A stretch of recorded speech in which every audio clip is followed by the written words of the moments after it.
Arti kata grace adalah anugerah Bapak Ibu. Sampai hari ini hidup saya karena anugerah Bapak Ibu. Saya bisa berdiri di tempat ini. Saya bisa tetap mengalami kesehatan. Semua karena grace.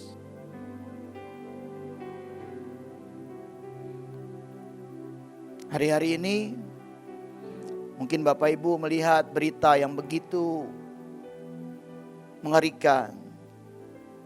Tadi pagi pada saat saya sedang saat teduh, saya buka handphone saya, mendadak ada notifikasi dari teman saya mengatakan kalau Iran sudah membom Israel Bapak Ibu. Dan ada komentar di situ yang berkata pada saat nanti perang itu terjadi,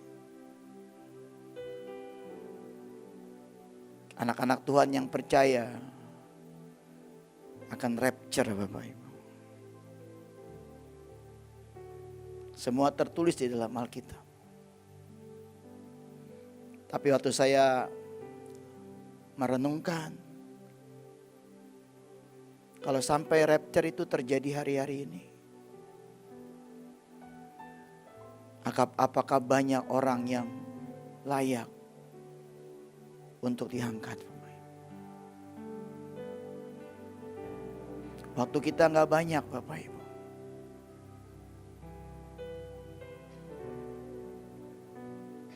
Saya percaya firman Tuhan ya dan amin Bapak Ibu. Tapi dibutuhkan kerjasama antara manusia ciptaannya, anak-anaknya dengan Tuhan Bapak Ibu.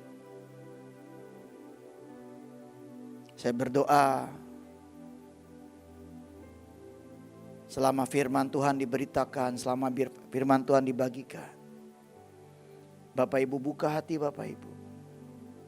Biar Bapak Ibu tidak sama pada saat nanti Bapak Ibu kembali ke tempat Bapak Ibu masing-masing.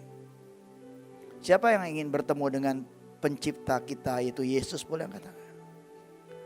Siapa yang datang ke sini dengan sesuatu beban, dengan sesuatu harapan? Pada saat Bapak Ibu datang, nanti pada saat Bapak Ibu pulang, Bapak Ibu mendapatkan jawaban dari setiap persoalan Bapak Ibu. Boleh angkat tangan? Siapa di tempat ini yang tidak punya persoalan? Boleh angkat tangan? Siapa yang punya persoalan? Boleh angkat tangan? Setiap orang punya persoalan, amin. Amin. Jadi Bapak Ibu jangan pernah berpikir seperti ini Bapak Ibu ya.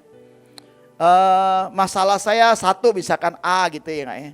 Terus kemudian masalah A selesai, Bapak Ibu berpikir masalah Bapak Ibu tidak akan hilang, tidak akan selesai. Ada lagi ya tuh Bapak Ibu. Jadi selama kita hidup, masalah itu selalu ada Bapak Ibu. Dan masalah itu akan membuat kita bertambah dewasa, dewasa, dan dewasa. Saya punya teman sekarang sedang sakit Bapak Ibu. Sakit kanker serviks Bapak Ibu. Beliau suami istri tidak punya anak. Beliau juga tidak punya keluarga dekat Bapak Ibu. Jadi beliau tinggal berdua Bapak Ibu. Jadi sekarang namanya kami atas inisiatif teman kami buat voice call setiap hari Bapak Ibu. Voice call untuk sama-sama berdoa Bapak Ibu dengan beliau berdua. Kami berdoa untuk menguatkan iman agar bisa kita sama-sama percaya. Waktu beberapa hari baru voice call, mungkin hari kedua atau ketiga, mendadak suami beliau berkata, saya ini sudah terbiasa jadi orang banyak masalah, dia bilang. Orang miskin, orang bagaimana lah. Tapi yang kali ini adalah pukulan yang paling berat buat saya.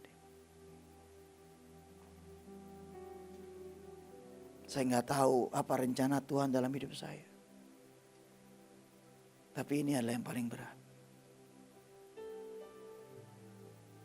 Kemudian saya seperti diberitahu hikmat. Tuhan kasih saya jawaban yang disuruh sampaikan kepada beliau.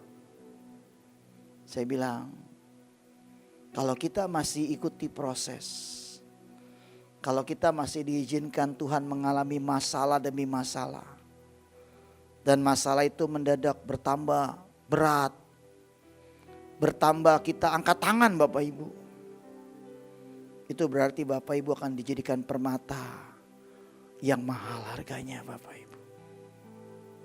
Siapa di sini yang mau jadi permatanya Tuhan boleh angkat tangan?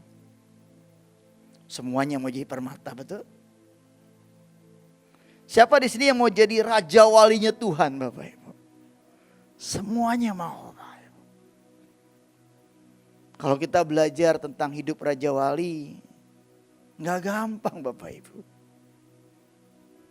Dari sejak kecil anaknya lahir. Memang anak lahir sih dimanja lah ya. Dikasih sarang bagus.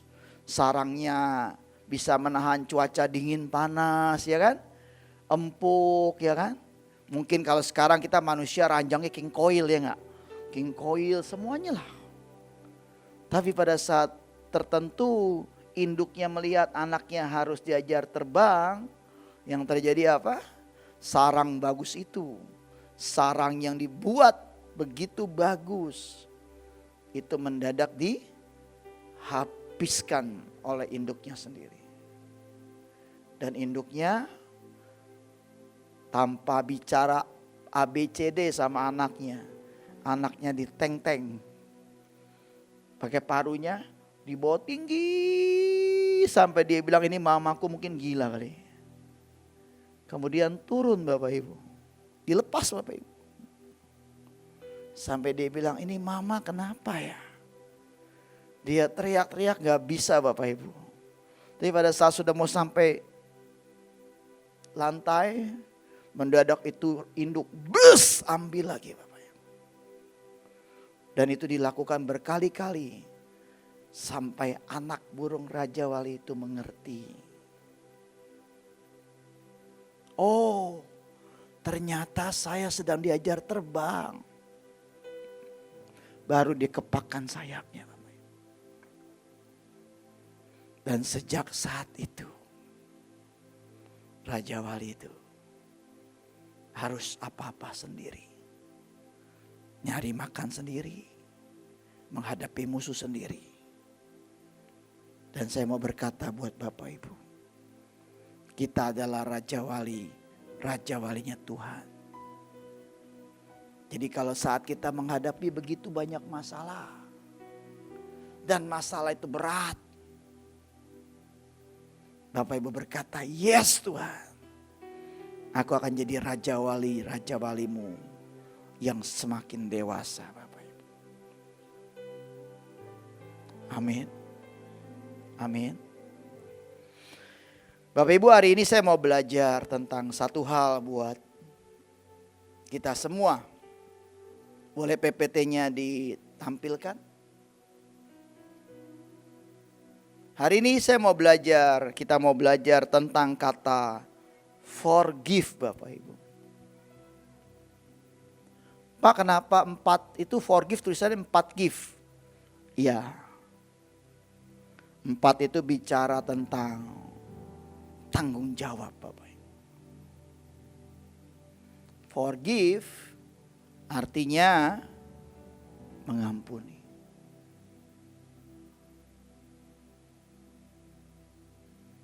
Next slide boleh. Di dalam Matius 6, 14-15 berkata, karena jikalau kamu mengampuni kesalahan orang, Bapamu yang di surga akan mengampuni kamu juga. Tetapi jikalau kamu tidak mengampuni orang, Bapamu juga tidak akan mengampuni kesalahan. Kalau Tuhan ngomong seperti ini, ada konsekuensi, ada sesuatu yang harus kita lakukan. Kalau Bapak Ibu baca Alkitab, biar bagaimana setiap firman Tuhan itu ada timbal baliknya. Jikalau kita menabur, kita akan menuai.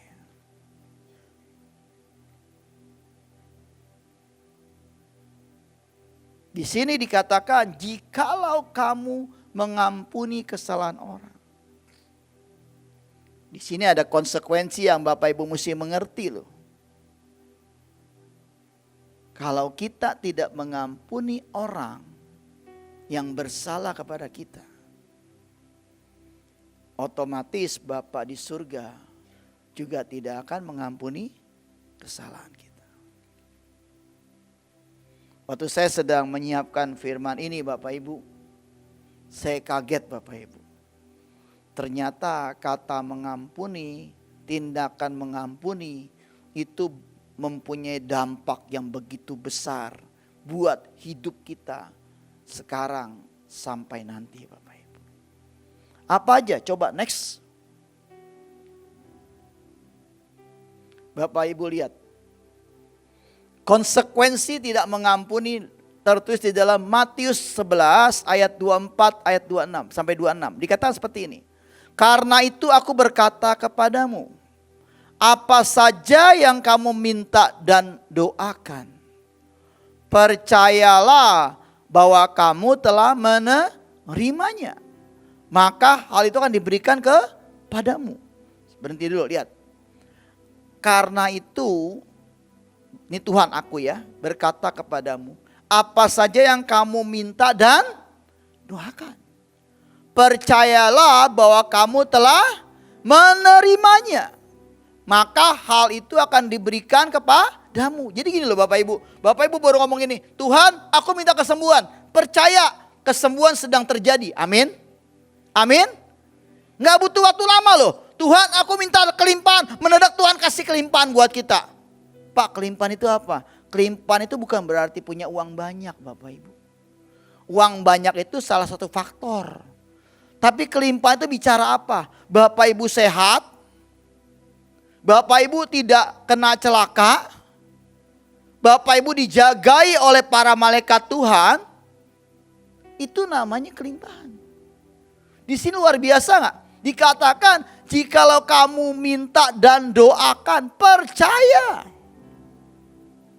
Kuncinya cuma satu, percaya bahwa kita telah menerimanya. Kalau kita percaya kita telah menerimanya, maka hal itu diberikan kepada kita. Tetapi ayat selanjutnya yang Bapak Ibu mesti ngerti. Dan jika kamu berdiri untuk berdoa. Lihat, ada gak korelasi sama di atas? Ada. Apa saja yang kamu minta dan doakan. Berarti pada saat kita memulai berdiri dan minta untuk berdoa, ada sesuatu hal yang harus kita lakukan terlebih dahulu. Betul? Apa yang lain? Jika kamu berdiri untuk berdoa. Jadi sebelum kita minta dan berdoa, kita baru berdiri nih, baru mau berdoa, mendapat Tuhan ingatkan. Ampunilah dahulu sekiranya ada barang sesuatu dalam hatimu terhadap seseorang. Supaya juga Bapamu yang di surga mengampuni kesalahanmu. Bahkan ditulis di situ. Tetapi jika kamu tidak mengampuni, maka Bapakmu yang di surga juga tidak akan mengampuni kesalahanmu. Sama gak firman dengan tadi yang Matius sebelumnya? Sama. Firman Tuhan kalau diulang 2 kali berarti itu merupakan suatu hal yang penting. Jadi ternyata konsekuensi tidak mengampuni itu apa Bapak Ibu? Next. Sebelumnya, sesudahnya. Lihat. Berkat tidak akan kita terima. Yang kedua, Bapak tidak akan mengampuni kesalahan kita.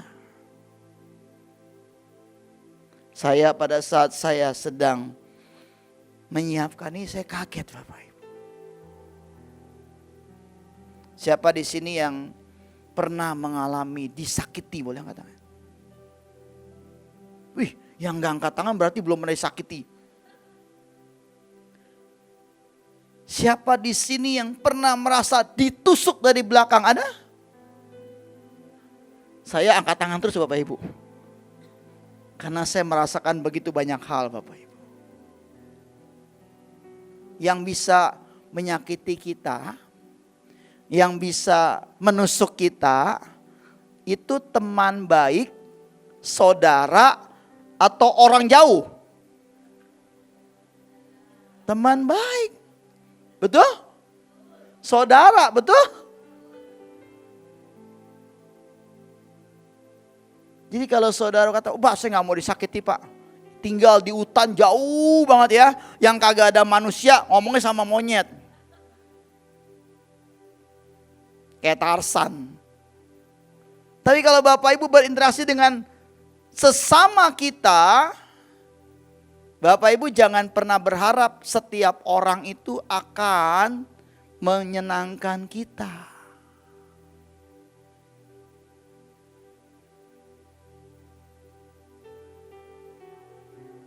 Saya kan ini anak STT dan pemenang ya. Anak pemenang kan tinggal di asrama kan? Betul, tidurnya enggak satu kamar sendiri kan? Nggak ada. Berlima, berenam. Dengan pola tingkah laku yang berbeda-beda kan? Betul nggak? Yang tidurnya suka menyembah, betul kan? Ya kan? Lagi tidur menyembah tahu? Gitu? Sama. Belum kalau pakai kamar mandi ya kan? Kamar mandi kan berbarang-barang ya enggak? Ada yang mandinya cuma 10 menit ya kan? Ada yang gak tahu mandi 1 jam ngapain di kamar mandi gak ngerti kan? Ada. Tapi itulah proses yang harus kita nikmati. Yang ujungnya akan menyenangkan dan membahagiakan kita. Kok Bapak yakin banget ya Pak? Setiap proses menyenangkan, membahagiakan kita, yakin. Kenapa saya bilang seperti itu? Karena kita ada di dalam rencana Tuhan Bapak. Roma 8:28 berkata apa? Allah turut bekerja dalam segala sesuatu untuk mendatangkan kejahatan. Hah? Serius Bu? Serius Bu? Tiur? Kebaikan ya? Oh saya berarti kali kitabnya salah nih, mesti diubah kali gitu. Kebaikan. Untuk mendatangkan kebaikan bagi setiap kita.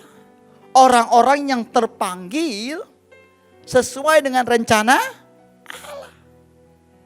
Jadi kalau Bapak Ibu merasa terpanggil menjadi orang-orang yang sesuai dengan rencana Allah, percaya Allah akan mereka-reka semuanya jadi kebaikan buat setiap kita.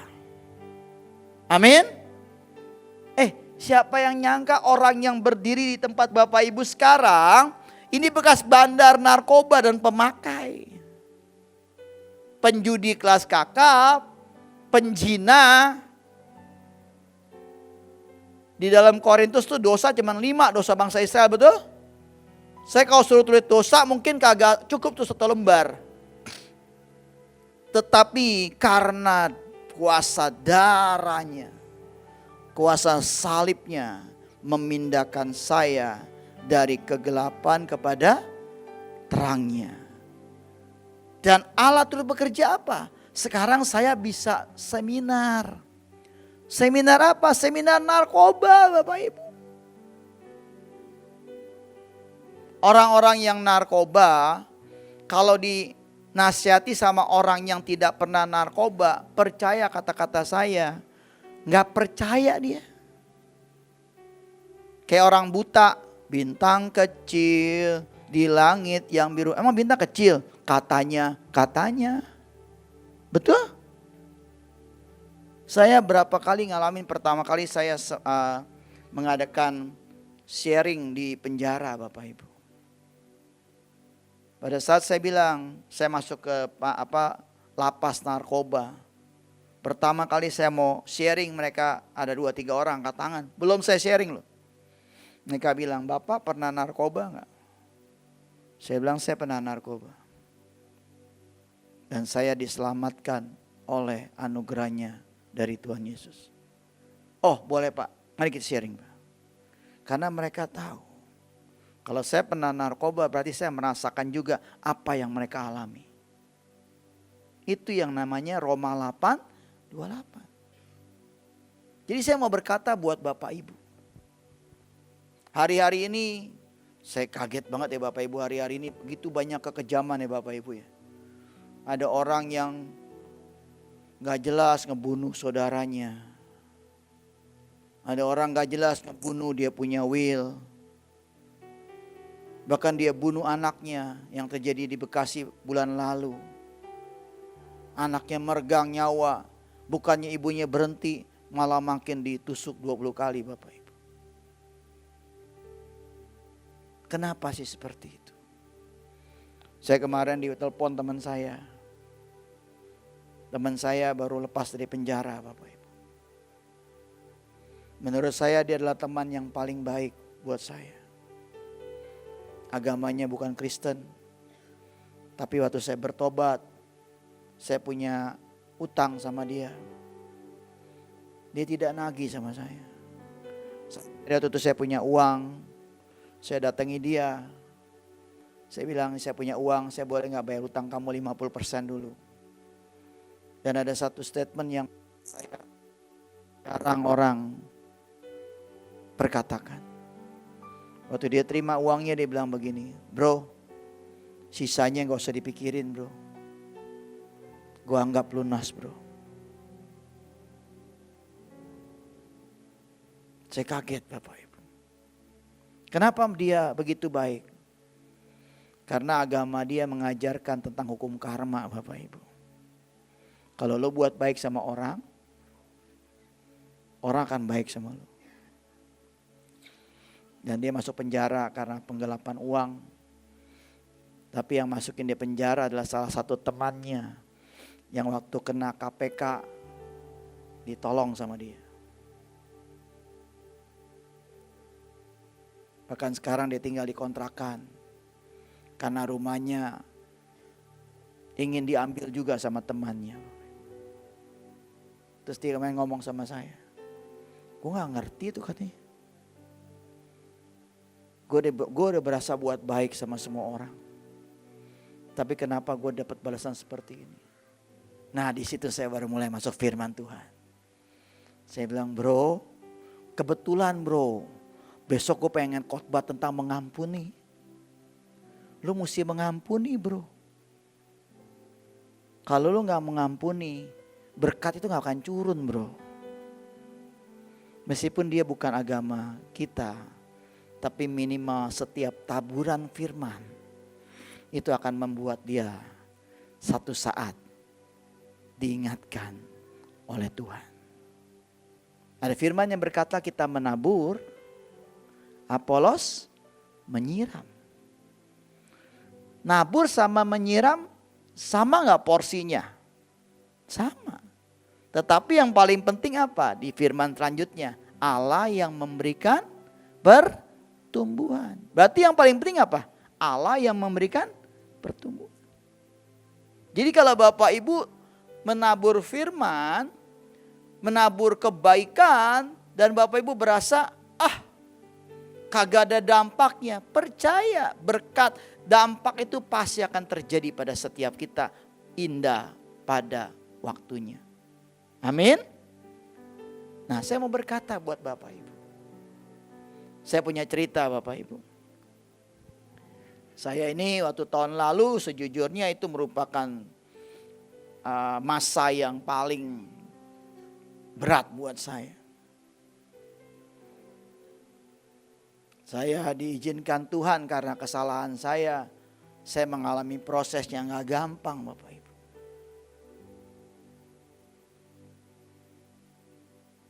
Kesalahan saya mendadak yang keluar seperti sekarang Bapak Ibu. Yang keluar B. Kan sekarang Bapak Ibu lihat media kan? Ya kan? Media tuh bisa buat macam-macam loh Bapak Ibu. Siapa yang nyangka suaminya salah satu artis terkenal yang menurut saya tuh keluarga bahagia. Betul? Bagaimana gak bahagia Bapak Ibu, ulang tahun dikasih hadiah mobil Rolls Royce. Bulan madu di mana ya enggak? Ya kan? Orang bilang malah di situ ngomong mandi di Singapura, makan pagi di Eropa, ya kan? Siapa yang tidak menyangka?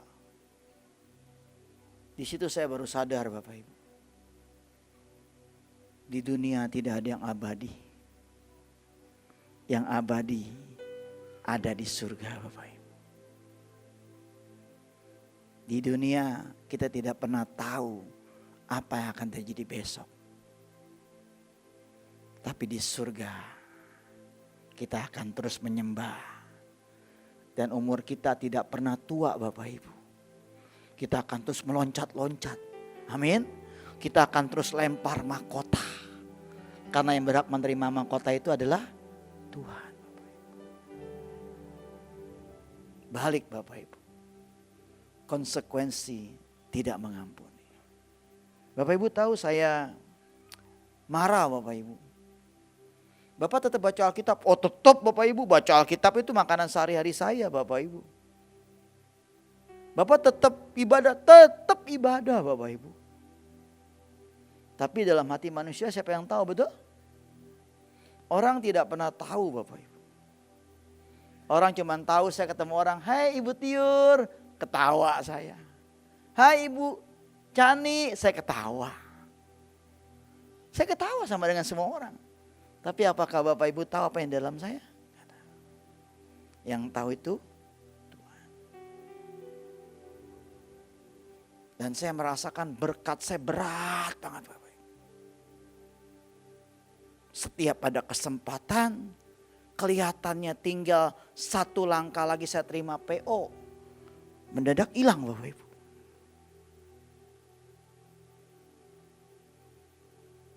Waktu itu saya belum sadar Bapak Ibu. Setelah 2-3 kali, saya bersyukur saya punya istri yang ajaib. Yang menemani saya di dalam susah dan duka. Di dalam segala macam hal yang terjadi pada hidup kami.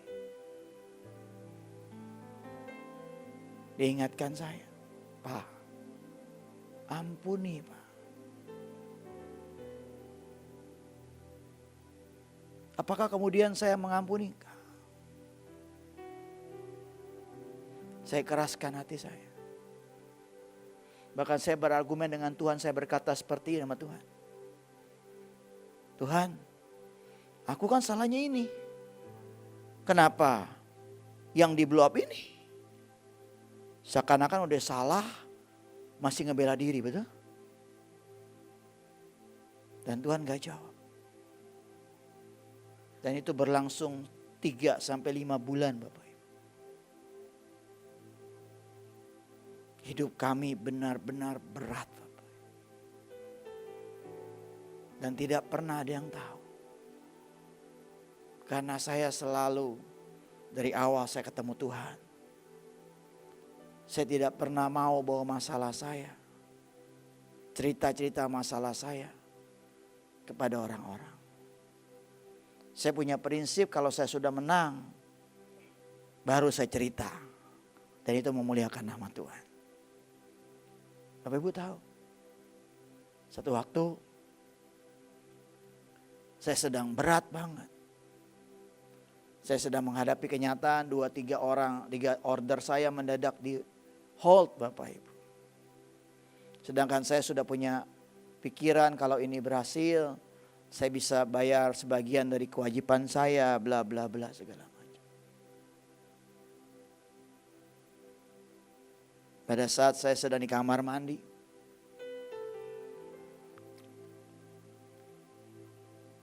saya bilang, Tuhan, aku gak kuat lagi Tuhan.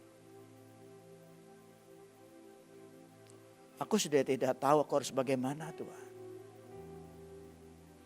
Tapi aku mau sembuh Tuhan. Mendadak di kamar mandi terdengar lagu Show Me Your Face.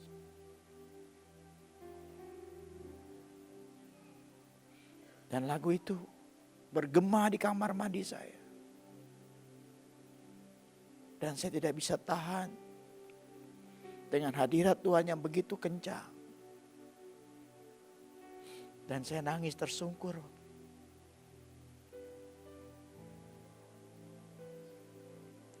Kemudian saya cari lagu itu. Dan saya tahu pada saat saya minta dia menunjukkan wajahnya, ada kekuatan dari Tuhan yang menyelimuti diri saya untuk bisa mengampuni orang-orang yang bersalah kepada saya. Waktu saya nyanyi lagu itu,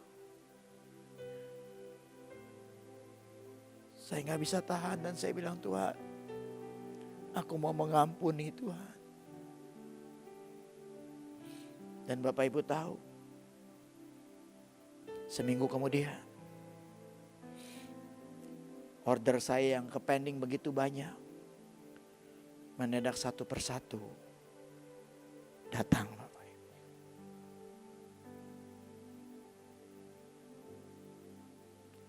Show me your face, Lord. Show me your face.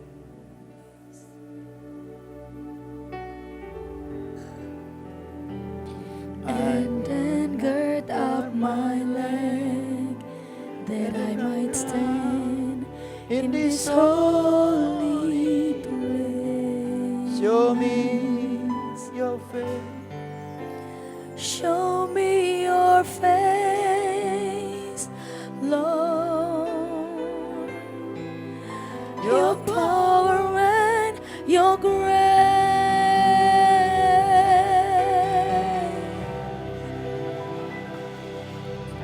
I will make it to the end if I can just see your face. Saya mau tanya sama Bapak Ibu, siapa di tempat ini yang berat untuk mengampuni? Boleh angkat tangan.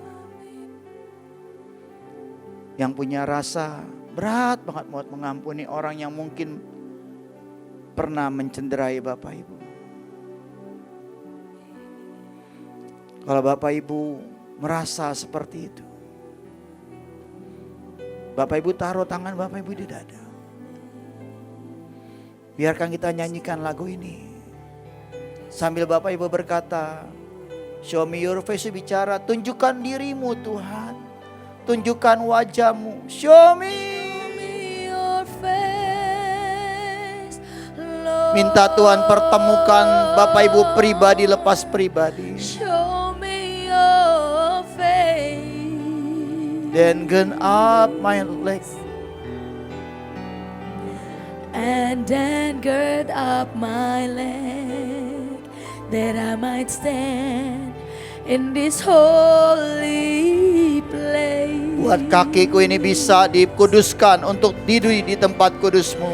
Show me your face. Yang lihat tangan-tangan yang ditaruh di hati Tuhan. Lord, your power and your grace.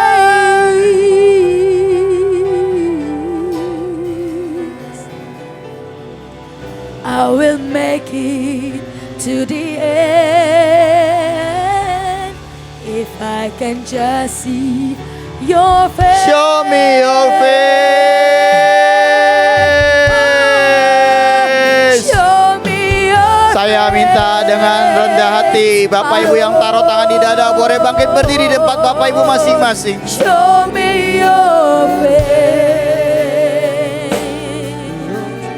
Ooh, and then gird up my leg, that I might stand in this holy place. Show me your face. Show me your face, Lord. Your power. Your power and your grace. Jamin kami Tuhan, I would Make it to the end. if I can Just see your face. Show me your face.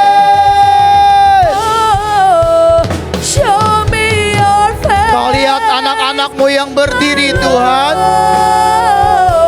Seperti Kau menjumpai hamba dan Kau berikan hamba kekuatan, kemampuan untuk mengampuni. Hal yang sama Kau berikan juga kepada anak-anak-Mu Tuhan. Show me your face. Show me your face. Jumpai kami pribadi lepas pribadi. And your grace, kekuatan dan anugerah-Mu. I will make it to the end if I can just see your face. Di lirik terakhir berkata, I could make it to the end if I can see your face. Pada saat Bapak Ibu berdiri, Bapak Ibu melakukan tindakan iman, saya percaya ada jaminan Tuhan yang akan membuat Bapak Ibu akan terus memandang wajahnya, dan jaminannya membuat kita menyelesaikan semuanya sampai garis akhir, dan wajahnya tidak akan pernah lepas dari hidup kita. Di dalam nama Yesus, amin. Silakan duduk lagi Bapak Ibu.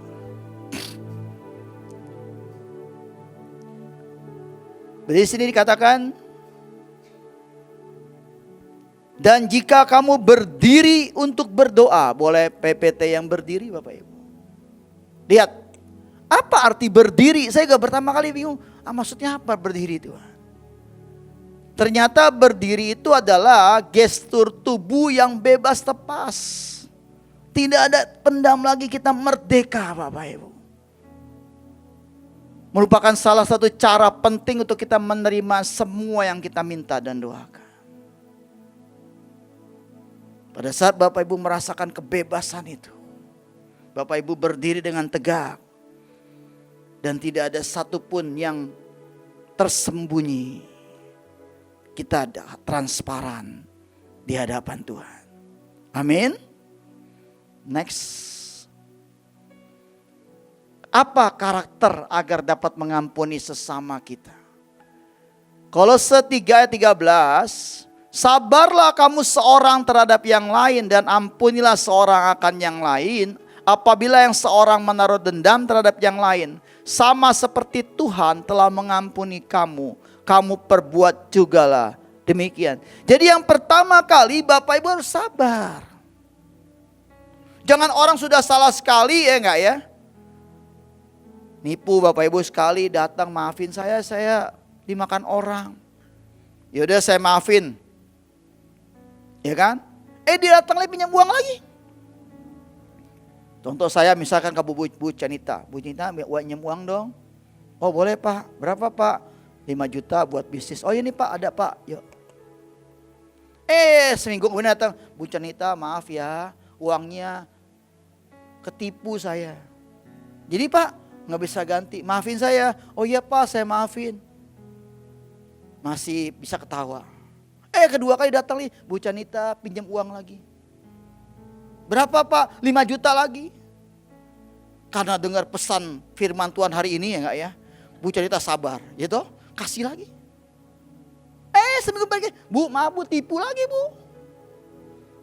Menurut Bapak Ibu ketiga kali bagaimana? Secara kenyataannya gak bisa. Tapi lihat, sabar. Artinya apa? Belajar.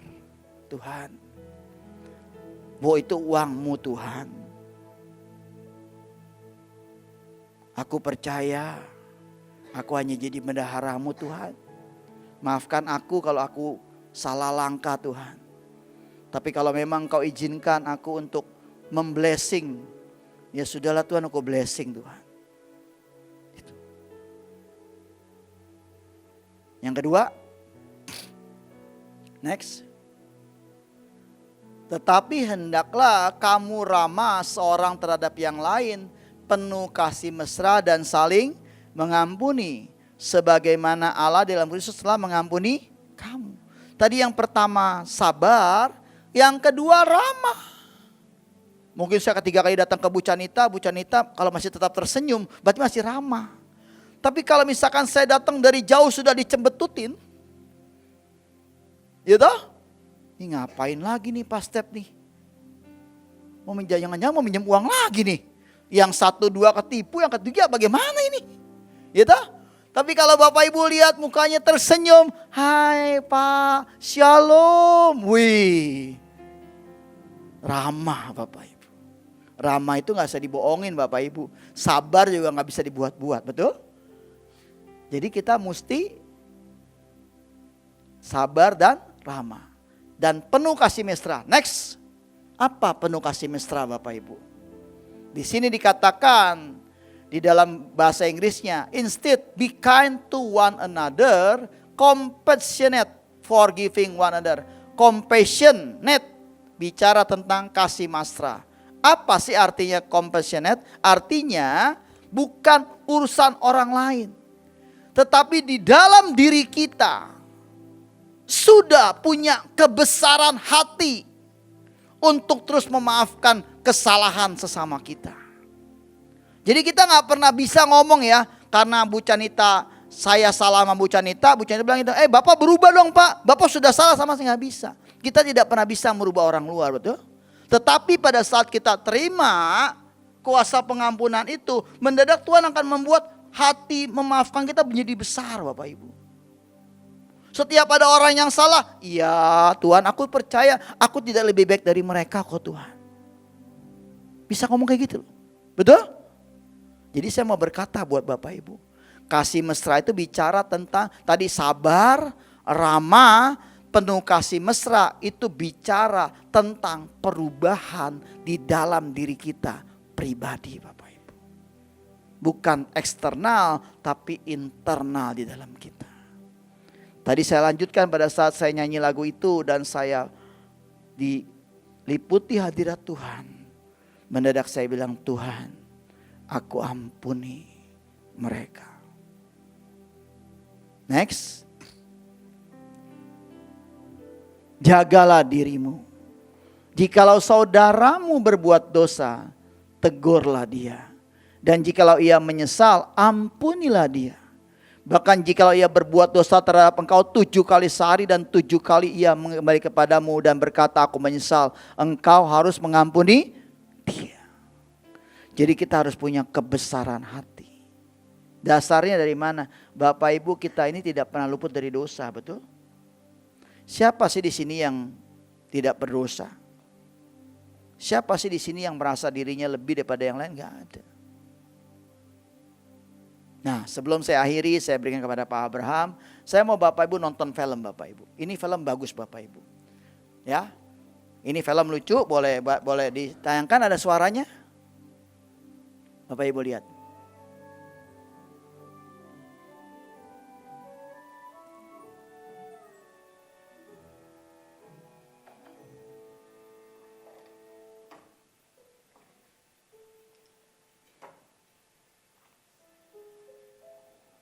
Tulisannya I hate my sister, I hate Sunny, I hate semuanya. Lihat.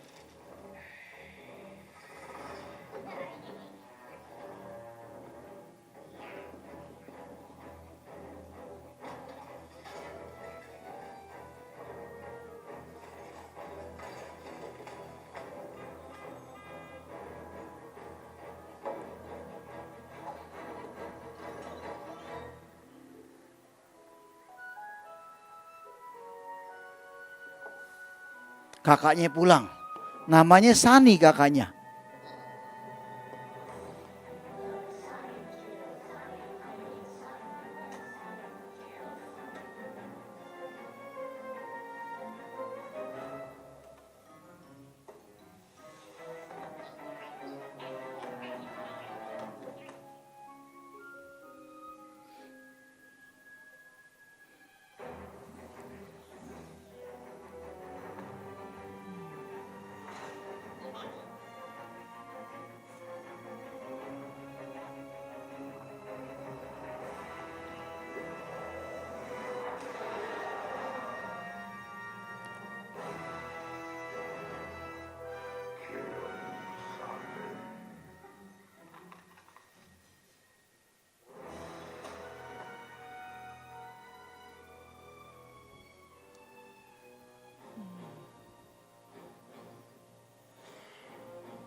Bapak Ibu lihat ya. Ceritanya kan awalnya dia melihat pialanya Sani banyak. Dan Sani selalu kasih, kamu sudah mencoba. Tapi dia benci Bapak Ibu. Tapi Bapak Ibu lihat tuh. Dia tulis di buku diary dia, I hate Sani, I hate Sani. Dan ternyata spirit itu begitu mengerikan Bapak Ibu. Membuat orang tidak pernah bisa melihat dengan mata Tuhan lagi. Saya berdoa, nanti kita pulang, mungkin ada sesuatu yang Bapak Ibu ingin kerjakan. Mungkin pernah marah dengan adik Bapak Ibu, orang tua atau siapapun. Datangi dan minta ampun Bapak Ibu. Amin. Mari Pak Abraham teruskan.